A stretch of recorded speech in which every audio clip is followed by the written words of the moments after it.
These rules are a combination of advice that I'd give ISTPs, but also things you can learn from them, i.e., rules that ISTPs would benefit from and advocate. So it's a mixture of both. Number 1. Do it yourself, but don't do it alone. ISTPs function best when they can be autodidacts. Teaching themselves is their preference, since it allows them to tinker and pick things apart, all under the watchful gaze of their analytical eye. This independence of mind and self-directed capability is an enormous source of strength. It's a competitive advantage they have, especially in modern times. However, given their introverted and often loner nature, the joy they get from being in their caves, exploring their hobbies, gaining new skills, and mastering whatever thing is capturing their interest can come at the expense of forming and maintaining relationships. I'm not just talking about friendships and romantic relationships necessarily, although those can definitely be neglected by ISTPs, but also collaborative relationships too. Speaking from personal experience, as a self-taught musician, there comes a point where you'll start to stagnate if you don't reach out and connect with other musicians. YouTube tutorials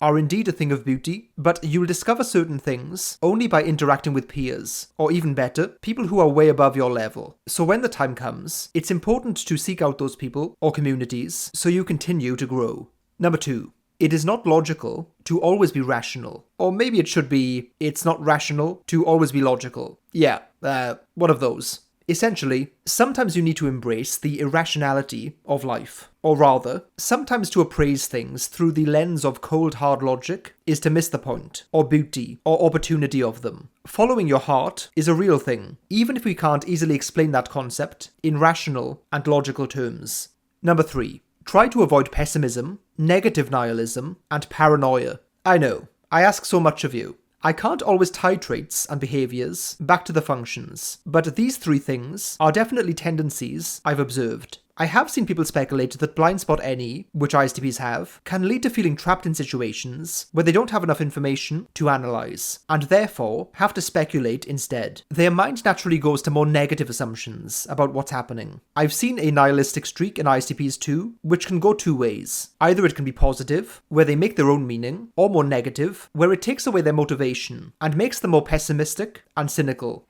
Number 4. Everything has a system of logic underlying it. This one is something that other types can learn from ISTPs. Even things of apparent randomness can be understood once you map out the framework that underpins it. Some systems are static, by which I mean the rules under which they operate haven't changed for a long time. Musical instruments are a great example. Although new styles and genres are created all the time, the musical fundamentals have stayed largely the same. Then, other systems are much more volatile and changeable, such as human psychology. To be meta about it, an example might be archetypes, that you can use to classify people's personalities. But those are broad rules, or principles, that still have a huge amount of variation and randomness that they don't account for. So, although some things have an inevitable splash of chaos, randomness, and uncertainty, those things can still be understood deeply, and even to the point of mastery.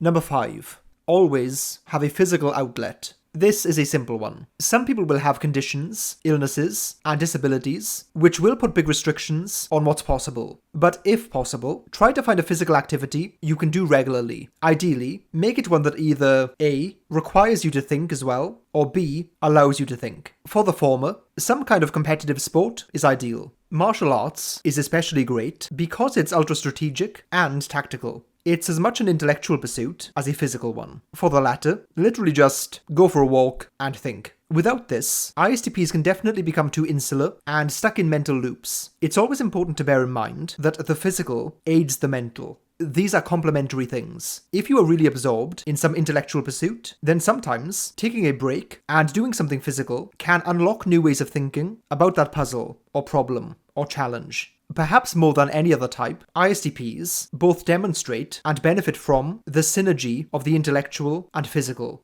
Number 6. Skills are the best route to self-sufficiency. ISTPs need independence, but there are many different kinds of independence in life. The one that suits ISTPs best is the self-sufficiency that comes from having skills. Ideally, a wide diversity of skills. ISTPs can vary when it comes to putting down roots or not. Generally, they like to remain as untethered as much as possible, I've known ISTPs be totally willing to move house suddenly just because they're in the mood for a change, or decided to change job because they were bored. I've also known ISTPs who very much turn their house into their castle, or cave, or series of caves and caverns, as the case may be, and turn it into a base for their lives. Either way though, since ISTPs have a contentious view of settling down, both in terms of location and in terms of relationships, furnishing themselves with a strong and varied skill set is one of the best investments that ISTPs can make. To be slightly abstract about it, learning is itself a skill, one that you can get better at. If, for example, you start learning video editing, that transfers nicely to photo editing. If you learn one musical instrument, you'll be better at learning a second. You get the idea.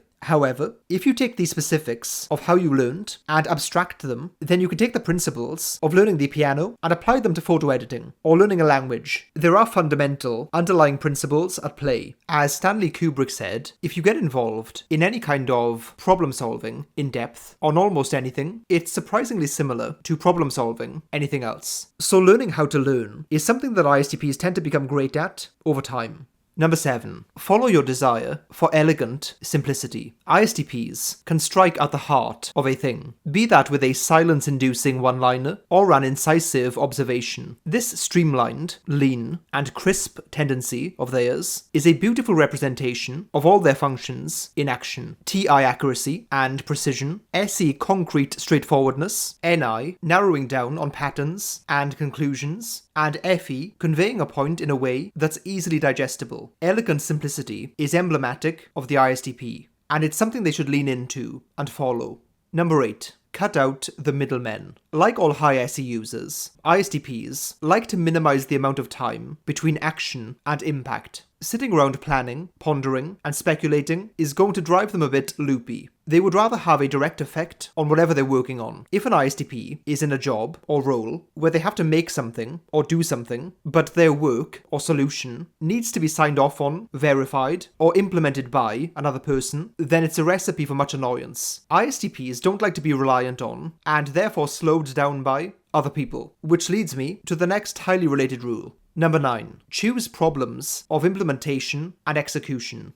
Imagine an ISTP CEO working on the overarching strategy, dealing with the high-level political maneuvering, navigating the game of appearances, press releases, optics, and image management, dealing with the eternally competing egos of colleagues close to the top, appeasing investors, and compromising for the sake of vested interests. Could ISTPs do this? Yes, of course. And surprisingly, they can do it well. But, more often than not, they prefer to be on the ground level of things. An ISTP CEO, almost inevitably in my view, whilst doing all of those aforementioned things, would also want to be directly interacting with and influencing the product, or service, or the design of things. To be staring detail-oriented problems in the face and solving them logically. In this sense, ISTPs are better suited to being James Bond than they are M at the top of MI6. So, I think that ISTPs should include as much tangible implementation and execution in their lives as possible. Even if their role or job's remit doesn't typically include that, they should try to add it somehow.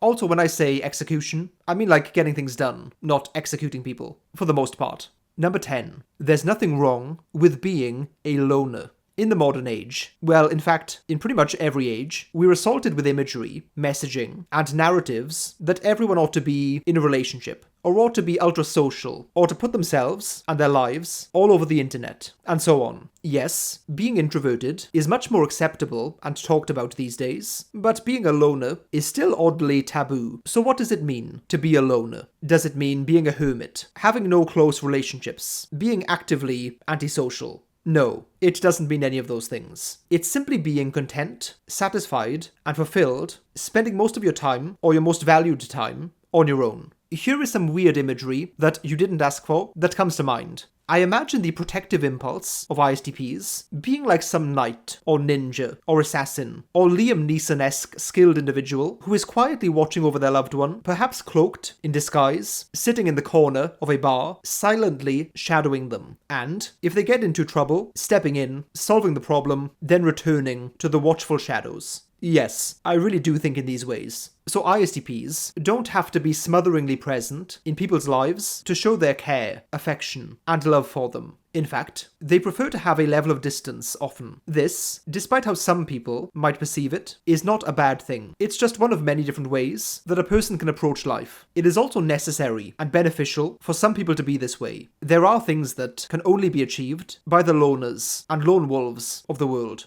Number 11. Follow up nicely after arguments. This is just a bit of general life advice I've learned, but it feels very applicable to ISTPs. Everyone can be harsh in arguments, but ISTPs are capable of being brutal and cutting when they want to be. This is pretty much unavoidable. It's just life. Even more so when you're fiery, when angry, like ISTPs often are. But following up later, or the next day, in a conciliatory way, is an excellent move. It shows a lot of empathy and care, and allows you to channel your more rational side, which for ISTPs is almost always their most authentic way of being. Number 12. If a rule seems wrong, because your logic, observations, or gut instincts tell you so, don't follow it. If you're an ISTP, and you like this channel, okay, never mind. If I tell a bunch of ISTPs what to do, they almost certainly won't do it. So, yeah, thank you for your time, and have a nice day.